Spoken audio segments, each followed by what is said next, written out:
Okay, so what I wanted to talk to you about today was how to cut your pieces before you sew them together for those perfect points that I discussed in my last video.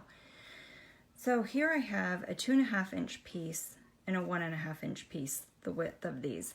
And I did that by sewing together two 1.5 inch strips and just sewing a 1/4 inch seam.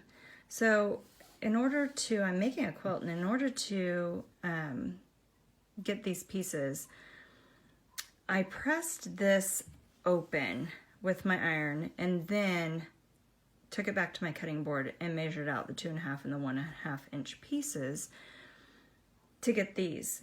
And you can see how their shape is really good and square, which makes it easy to pin and sew together, similar to what I showed in the last video. If you try to sit and cut these strips without pressing them open first, if you just leave it like this and you take it to your cutting board and you just measure off with your acrylic rulers and cut them to these sizes and then come back and press them open, because you need to press them before you sew them together. If you press them open after the fact, you're more likely to get distortion and you'll have some ripple, and it won't matter how you pin the seams together or what you do, you're more likely to end up with kind of a funny shape. So when you press this together, you actually want to press this. You don't want to iron it. There is a difference.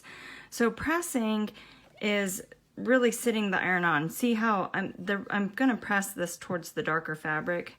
So one way, pressing the seam. So you're sitting here and you want to just sit it kind of on top. I'm kind of catching that lip, but you don't want to run this. I'm not touching it. I'm just kind of showing you the motion. You don't want to run this iron all over the place. Let it sit like that. See, it's nice and open. You have a nice flat seam. And then I just do it on the other side. It kind of helps set those stitches. And just press it.